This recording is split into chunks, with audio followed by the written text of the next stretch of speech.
Hey everybody, how are you doing? I'm Dove. I'm Nicole. So we're so excited to talk with you guys today. And before we get started on a really important topic that we feel about, is this narcissism? Is this codependency? What does that stuff mean to us? And how has it come up in our work?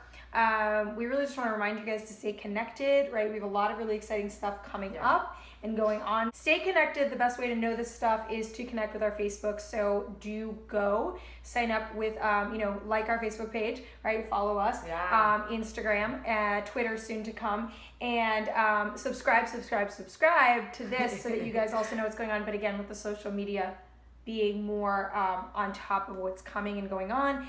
We've got some great webinars coming up this fall, so we're really excited about that. Yeah. A lot of you have asked us about when do you have a new webinar, what's going on, and so we're going to have one in September, one in October, one in November. 3 different topics. They're going to be coming out. So if you're not on our email list, you want to also do that. Yep. Send us an email, info@twinflamerevolution.com, or go to our website, twinflamerevolution.com, and sign up for a mailing list. This way we know that you're interested in knowing what's coming. Yay! Yeah. All right, So let's jump in. Absolutely. Narcissism. So we thought at one point that I even took one of those tests online, and I scored pretty high. I scored higher than celebrities, and I was like, what? So let's talk about that. There's many thoughts about it. There are articles about it that they believe that narcissism and substance abuse are linked together. There's so many different things, but let's talk about this with twin flame relationships. So what do we know? We know that we both incarnate in really tough situations to transform them. We talk about that all the time, right? The masculine usually takes on the brunt of it, right? So when the masculine takes on so much trauma, we tend to try to figure out ways when we don't have tools to deal with it, right? So you'll see things like substance abuse. You'll see, alcohol abuse. You'll see all kinds of abuse with women, with men, just using something to survive outside of ourselves to try to fill what's going on the inside. So you see that. And when we do that, our world becomes really small. We become really selfish because all we see is, how can I be okay? How can I be okay? And your world is just like this. And you would look at, when people would tell me, you're so selfish as a drug addict. You're so selfish. And honestly, I kind of was. My world was just Nicole. It was Nicole's mind spinning out of control. It was Nicole's behaviors that were spinning out. I was focused on not being able to feel, not feeling enough. I just was stuck in this body spinning. And so of course that's selfish, right? Your world is small. I'm not thinking about you. I'm not thinking about anyone else because I'm in my pain. And it's very hard to see past that, but we can have so much compassion when we say that, right? So I've been seeing a lot about narcissism and the empath. Right. And all twin flames are empaths.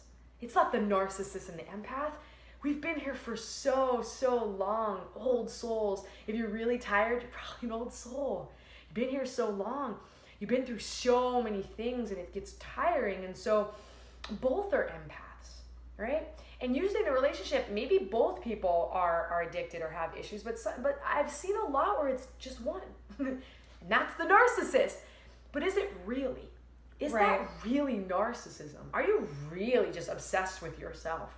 Are you really just so focused and think who the heck you are? Are you just in pain and you can't see past your shoes? And that's a question. That's a question to look at. To look at your partner. Did my partner have a really rough life? Does my partner is unable to cope with things? And the other thing, we overcompensate when we don't feel good about ourselves, right? Yes. I was very cocky in high school. Oh, you could people were like, you were just cocky. I was cocky as hell. Why was I cocky? Because I was scared. I did not believe in myself. I was so not grounded. And so, there's so much there to think about, and it makes sense. That we can get those two. There's a line there. There's a line with if it's narcissism or if it's someone that's just really hurting and trying to deal with their life in a way where it's just very focused on themselves. So I love that. So the video is entitled, is this narcissism and codependency, or is it not, right? And so just kind of bringing in kind of letting the definition of what is or isn't a narcissist aside to an extent, and just invite you into the possibility of all of the things that are alternatively possible rather than just the title or the label, and how when we're together in these relationships, in twin flame relationships and sacred union, it gets a little more complicated than the traditional paradigm, right? And so using the concept of narcissism and codependency as traditionally defined in a non-traditionally defined relationship becomes really incongruent, right? It's complicated and it doesn't really align logically or energetically. And so when Nicole was talking, it's not whether or not you're an empath or whether you're a narcissist. We're not really talking about whether you are or not a narcissist. We're talking about, does it appear to be? Yeah. Right? So when somebody says, you know, I'm a twin and, you know, I'm so aligned and my twin sucks and is completely not aligned, is a narcissist, is not connected at all, not an empath, doesn't feel anything. Like, there's a breakdown there, because if you're saying that this is my twin, this is my counterpart, they hold the same energetic frequency as you, even if their evolutionary stage in the three-dimensional reality is different. Yeah. And so maybe they're hurting, they have wounds, they're really suffering really severely, but that doesn't necessarily, or they're in massive addiction. So the next thing I ask people is your twin or partner who you're describing as a narcissist, do they suffer from abuse or substance abuse? Or have they had severe trauma? And the answer is almost always yes, right? And we're not talking about the cases where, you know, maybe we're talking about, you know, something even past narcissism, or, you know, not having any feelings whatsoever, or sociopathy or things like that, right? So we're not talking about that. We're talking about what is all the other stuff that we tend to ignore. And then if you are this sensitive being, again, your partner or twin is also going to have that sensitivity. And so also moving to responsibility, right? So it's not impossible. In fact, it's oftentimes the feminine can also be what we call the narcissist in the situation, but there is an aspect of the masculine template holding that somehow in the dynamic, at least from what we see, or is labeled as, right? And so I really want to bring the feminine into a little bit of responsibility, speaking from, you know, my energy and my femininity, responsibility of not always just holding our finger out there and being like, oh, you're a mess, it's your problem. We've seen so much in our work, right? That if you could stop pointing that finger outward and start looking at how you contribute, it's not all because of that partner or because of their focus that the situation is not working. It is also because maybe you're not receiving, because maybe you're not seeing. We all show up with our stuff equally. Yeah. Some of it looks a little outwardly messier than others, and that is the trick and the illusion. When Nicole was using, right, and I used to definitely think she was a narcissist. I was constantly complaining, take this quiz, oh my God, because she made such a good point. When you're in pain, even true about everyone's pain, remember back to a moment where you were suffering severely. And you can remember that in that moment, all you could see were your feet, right? It's like all of a sudden it becomes super micro, right? There's no more macro vision, no more big plain view. You're just stuck in that small little world, okay? And the masculine tends to have a harder time pulling itself from that and seeing the big picture, because it's harder to deal with all the stimulation. And you know, just to reiterate what Nicole was saying, because it was so important, and the guides were like, definitely reiterate that even if you get off track, is if you are an empath and you're a sensitive soul and you're a twin and your partner seems to not care and is using and sleeping around and all this stuff, also we invite you to the possibility, as Nicole was saying, they are so overstimulated, not understanding how to deal with all of the empathic feelings or sensitivities. And my personal opinion is that being an empath is essentially just being aware of your sensitivity as a soul, which we really all are. Right? So it's a definition we use because some of us are more heightened in that connection, and we need to learn to maneuver it. But I think we all have similar capacity to be in this sensitivity, right? So as a sensitive being, some of us figure it out one way, and others just constantly trying to put the patch on it, right? It's so important. Actually, when Dove was speaking, I was just thinking, like, the more I evolve, so this is my experience, the more I evolve, the more I feel, the more I know, the more I am sensitive to energies.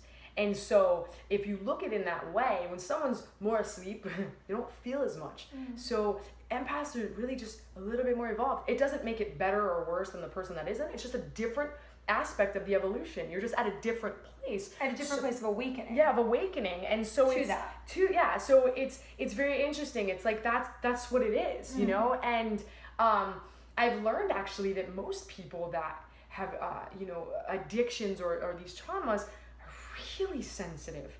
That's why we use we're like self-medicating. And also too, when we look at the narcissist aspect and we're like, oh, they just have no feelings. Some people have so much trauma and so many things going on within them that they can't feel. That it's like, there were times where I just couldn't feel anything. And I would use just to feel, because I was like, I don't feel anything. I was so low and had nothing in there. And I just couldn't, like, nothing felt like when I would use, I would be like, oh my God. Sometimes I would feel like this, a connection to spirit almost. It wasn't the same, but I'm just saying it just would wake me up. And that's why I did it, because I couldn't identify with what I was feeling. I didn't feel anything. So we're telling you all of this because there's so many other things that could be happening that probably are happening. And maybe you're in a relationship with a true narcissist, or whatever that means. I don't even know what that means, if that's a true thing, right? Usually when people really talk about themselves, they're really not feeling like confident in themselves. Like when you're really confident and you're really centered, you don't need to talk about yourself. You just are. You're just being. So if you see so I don't even know like what I think. I don't even want to go there. But what I'm saying is, a lot of times it's just not even in that wheelhouse. We get caught up in the labels of things, and it takes us into stories that doesn't leave room for other truths. And I say that all the time with judgment. We judge ourselves, we bring ourselves into these stories that lock us into things that might not even be real, or it could be, but there's like 10 other things that it could be too. And so it's all about continuously not identifying with these things, but just going by our feelings and learning and being aware that maybe sometimes I don't know everything, which is really hard sometimes. In the past, it's been hard for me because I don't know everything, and that's okay. And having that knowledge, you can be more open-minded to the situation, and then you have less judgment of your partner, less judgment of yourself. And then in that space, your energy can create like this creative energy, right? All these things just close us up, right? This is what it is. You're the narcissist, I'm an empath, you're abusing me, and it's like, meh. And it's like, if we just break all these things and we look at it, it's like, no, when Dove, and I always see this, when Dove really said, you know what, even in the midst of me being at my worst, using drugs, just running out, not coming home for days, like, it was a mess. I'm in the hospital. Anyone would look at it and be like, it's Nicole's fault. This is all Nicole's fault. And when my wife took responsibility for her part, like she just said, the dynamic changed, right? Because it's always going to be that dynamic 50-50 or 100-100. It's always going to be that. It's never just the one person. You always put something into it. You add, take, whatever. You have your part. You create more than you think you do at times, right? I create more than I could even understand until now, where I'm like, wow. Like, I could do one thing to shift a fight or shift our dynamic in an instant, right? Like, it can be done in an instant with just your shift. So, yeah. So really going back then to what I was talking about before about whether or not, so, and it's not just really about empathy versus narcissism. It's the concept of codependency and narcissism that we're really focusing on. Empathy plays a role sometimes because people say sometimes, oh, I'm empathic, or I'm the codependent. They'll choose one or the two, and then they'll apply it with the narcissist connection. And it's something we've focused on. So now it's becoming sort of a thought form. It is also becoming a collective consciousness. And again, when we do this, we de-specify what's happening for our own unique situation. So just ask you, as always, to just kind of use the labels as a guideline, but really not as sort of a limitation to your situation. And so, again, when there is outwardly a big, overt, messy behavior from one partner, i.e. they are using substances, they are cheating, it is very easy to say they're the cause of why we're not together, right? They are the cause of why our relationship doesn't work. Then we, on the other end of that situation, whether you are the masculine or the feminine, it doesn't matter, you're missing an enormous opportunity to see what a large part you have in the situation and a large possibility for you to grow in a lot of areas. When you're outward focused like that and you're in a place of blame and judgment towards another and not as an observation of self, right? So never a shame and judgment against self, always an observation, and an observation of others, not judgment of others, then we lose power. Okay, that's where we start to lose power.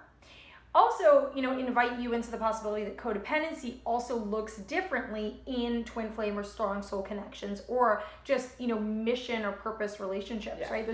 There's an aspect of intertwining of energy that is what most of us consider typical codependency. But when I look at codependency, for me, codependency is, are you giving up your actual power in order to try to manipulate a response, right? Or to just give it up and you're kind of like bowing that power to somebody else. That's different from, are you, clearing energetically on behalf of you, the two of you? Are you standing by your partner, as long as it's not kind of like taking you down? We're never talking about dealing with physical abuse or being in an unsafe environment or anything like that, right? So we tell you guys over and over, keep the distance that you need. We're talking about energetic responsibilities. We're talking about things like that. So, if you feel overly connected and like you want to throw up if you guys are away from each other for 2 days, you might just have a strong soul connection, right? Super strong. You might be twins. It might be okay. You may not be sick, right? So I just want to invite everybody to the possibilities that we don't believe in being sick, right? We don't believe you guys need to be healed. We use the word healing because it resonates with a lot of people, but really it's about a remembering. It's about a remembering. It's not about fixing something as you're not broken or ill. And a lot of labels bring us into this disempowerment where we feel, oh, something is wrong now. Let's talk about, what does it do if I am like, my twin's a jerk, they're a narcissist, they're a junkie, and I am awesome? If you're at all hoping for a possibility of connecting energetically or even loving, accepting, and connecting with yourself, you're not going to achieve that with that sort of viewpoint. Because if you believe and you subscribe to the idea that you do have a twin, or that you know them, or you even subscribe to the possibility that there is such a thing as twins, which is this energetic resonance and similarity and congruity and connection with another being, which houses parts of your soul facets or so on and so forth, right? However you want to describe it. If you believe in that, then if you're going to judge them outwardly and criticize and see them as being a piece of crap, essentially you're just mirroring that back to yourself, disconnecting from yourself, harming yourself, and projecting that energy to them, which makes them push away even further. Totally. And because you're so connected, you're actually not even sometimes aware that you're feeding energetically your twin those thoughts, so that they can believe and feed into that about themselves as well. And it goes the other way. Like, if I'm like, being like, you're codependent and all this stuff, we're actually just adding to it and not allowing for, to look at the connection itself and what that entails. I mean, it's a dance. This connection is a dance. Like, you have to learn that dance. Because, there were times where I was just like, I need to get away from you. And I would leave for like, a day and maybe go stay with my parents. And by the time the night came, I was like, I miss you. And the whole time is I just wanted to be and I'll say this all the time, I just wanted to be next to her. But the thing is we were so not polarized at the time with all our stuff that it just was like, it didn't feel good. And it's one of the worst feelings. So really just allowing both of you, if you're in a relationship or even if you're in separation, to understand these things about each other, right? To not judge each other, to not judge yourself, to maybe look at your partner differently. And if you've been labeled a narcissist, if you don't really believe that, you don't have to accept that, and you can go deeper. Like, we always, listen, I always love giving same with codependency. I love giving takeaways. So like, if there's something going on underneath that behavior, what is it? Like, what's your fears? What have you been through in your life? How much pain have you gone through? Sometimes it's good just to write it down. Like, I used to write down, like, this person hurt me, that person hurt me, like, this pissed me off, and just looking at it and being able, just tangible. There's studies, like, I just learned the other day, there's like neuroscience studies that when you write these things down, that it helps heal you. And so this is where the work comes in, where and these are just symptoms. We always say this, drug addiction's a symptom, right? And being like a womanizer, it's a symptom. Like food addiction, it's a symptom. Being a narcissist, it's like it's a symptom. It's a behavior that we take on to kind of maneuver with all this crap that's going on inside, right? We're trying to fix this from the outside in, and that's not the way it works, right? We have to look at this stuff. So if you are doing these things, yay! There's something going on inside that we need to look at, and the only way to identify what's going on is to starting to take a look at these things, right? We're talking about traumas, we're talking about self-doubt, we're talking about worry, we're talking about, negative thought forms that maybe your parents put into your head or said about you, or people said about you, that you're ugly or you're not good enough or you're never gonna get loved. You're not married yet, so you're probably never gonna be lonely the rest of your life. Oh, you haven't had children yet? Your biological clock is ticking, not gonna have a child. And these things actually get to us. Right? They really get to us. We eat that freaking thing, and we allow it to plant the seed, and it becomes life inside of us, and it starts to make us sick because it's not the truth. It's not really who we are. So we start to we start to take out all the weeds, right? And as that happens, the symptoms change because there's no need for them anymore because you're okay. Right? So, yeah, and going back to, again, like just inviting you to look at it for what it is and not for the construct of the labels and the identification that you've made of yourself or others, right? So again, sometimes the identification helps us and sometimes the identification hurts us. Or we've even talked about this before with defining yourself as a twin. It's helpful because you can connect, you can get the understanding, you can get the guidelines, right? When you get good information, all of those things. However, does it ever hurt you? Do you ever use it against yourself to identify to something and not allow wiggle room? Let it be your own experience, right? It is your experience. And again, sometimes a lot of these things, they come, as Nicole said, from deeper roots. Is it a bonding wound issue? Some of us bond anxiously, we push away. Others bond, in a way where we pull, the other way around. Anxiously, we're pulling on you, we're grabbing, right? And sometimes we push away. So are you having different styles? Is part of your quote unquote codependency that you just panic because as a child you lost your comfort and you just grab, and it's something you have to try to work from, right? And you try to work through. And so just, really opening up that possibility, because I remember distinctly, we've talked about this before, when I started to believe that there's something that must have been wrong with me and that I had to be a codependent, I started to try to go down that traditional route of what to do with that. And my intuition continued to kick in and be like, I'm getting more anxious, more uncomfortable. It feels wrong. I feel like I'm going against myself. So again, we'll always tell you, please listen to your intuition. If this video feels wrong for you, with all of our permission, allow yourself to release it. Yeah. Right? And if it feels like it's aligning and it's giving you information you needed to hear, fantastic. Yeah. But please, with everything that you do and you listen to and you learn from, please use your own intuition, connect with yourself. If it feels like it's really misaligned for you, and that felt really misaligned for me.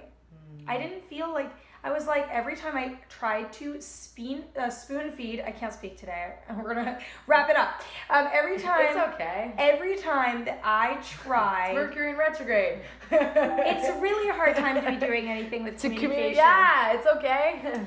Every time that I tried to eat a spoonful of that I was sick, or I was a certain way, that I wasn't gonna get better, that I was a codependent, that was the explanation to why I felt these things so strongly, I would get worse and worse anxiety attacks, discomfort, nervousness. And, when I started to release that, and I was like, actually, I have wounds, I have this, I have that, I have a strong soul connection, this is my truth.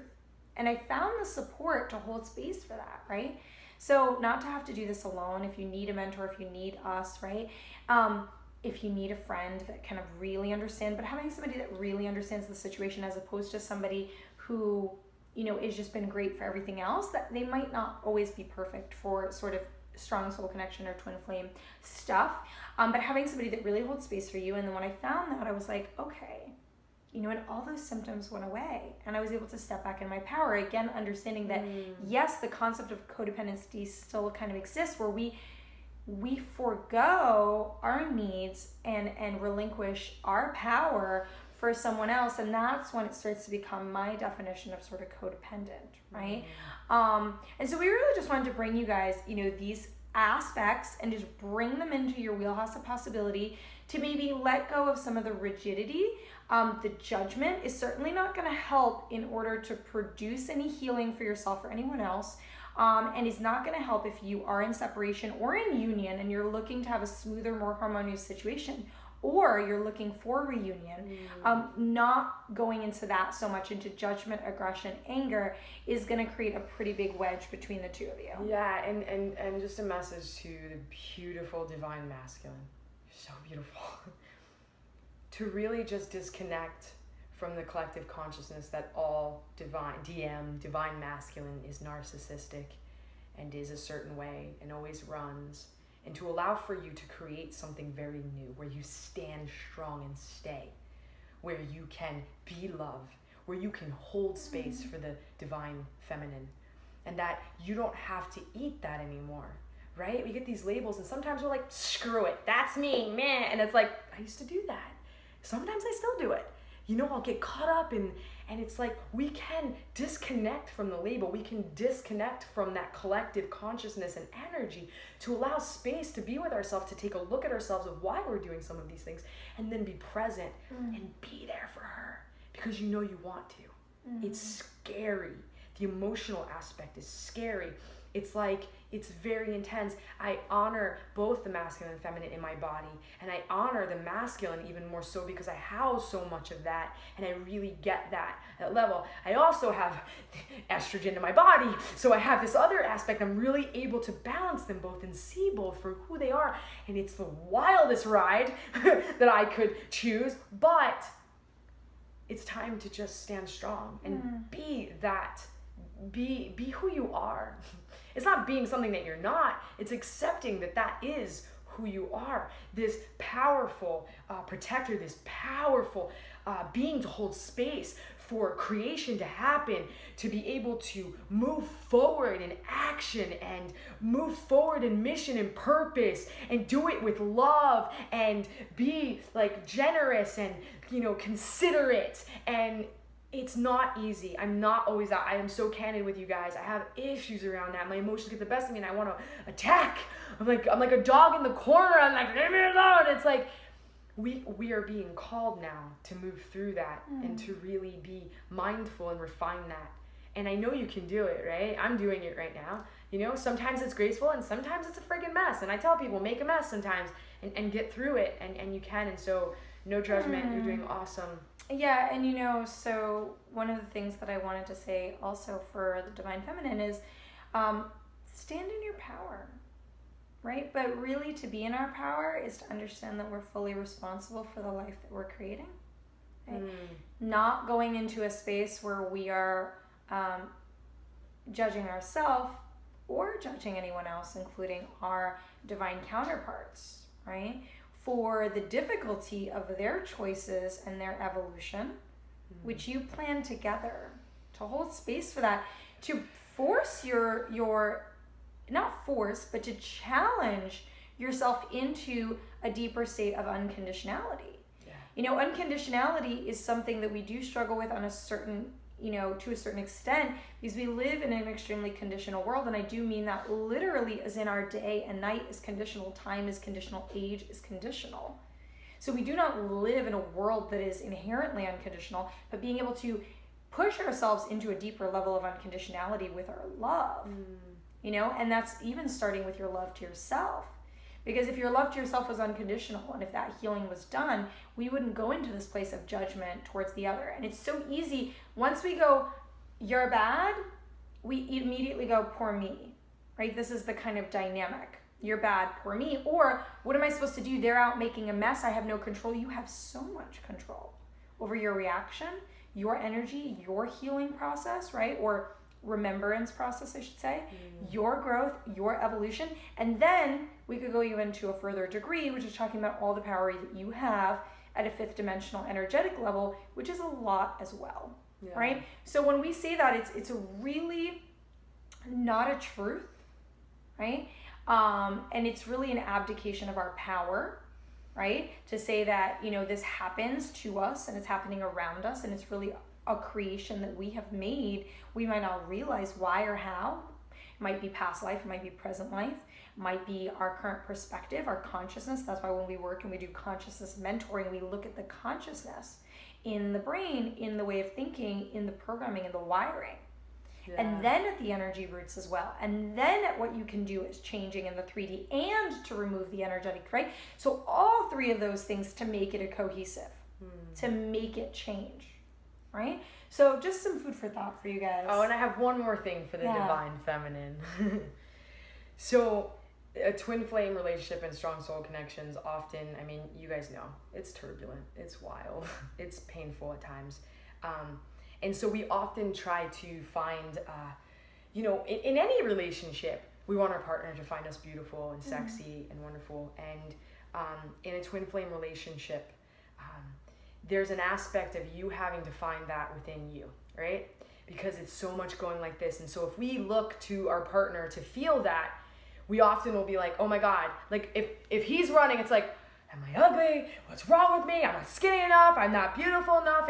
And I'm saying this because that we talk about the work being this inside job, but there is an aspect about you feeling beautiful because you feel beautiful, right? So getting your nails done, getting your hair done, putting your makeup on, feeling good about yourself, right? Not losing weight because of your partner, doing it because you want to feel healthy or not losing weight.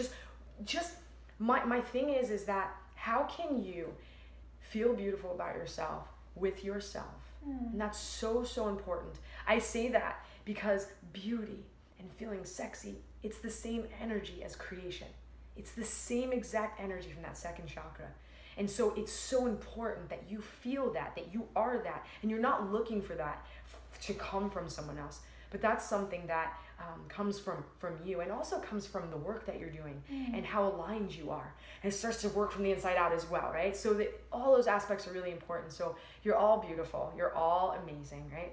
Just because I say that because sometimes when we're going through this shift and we're in separation, we can tend to really beat ourselves up, and we can tend to be hidden in the dark and not feel great. And sometimes you need to just get up, do your hair, put your, not a label, like I said, maybe put a label jacket on, but no other labels, but feel good about yourself, because you deserve that. You really, really deserve that. So.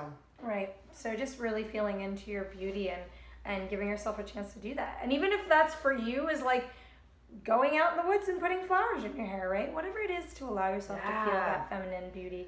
So we're really excited to connect with you guys. Again, look out for what's coming up in the fall, the webinars that are coming out. Stay connected. Best way is make sure that you are subscribed here, that you are on our mailing list, and that you are connected to following and our Facebook, Instagram and Twitter if you want. But Facebook, we post what's going on, and that you're able to connect. And again, we'll be having this radio show, which will be ongoing and something that you can connect with. You can ask us questions. You can, bring your topics, your concerns, and also we'll be covering over the next, many months now, we'll be covering a lot of different issues about energy, about the work, and about strong soul connections and twin flames. Yeah. So we love you guys. We'll talk to you soon. Love you. Light and love. Bye, guys.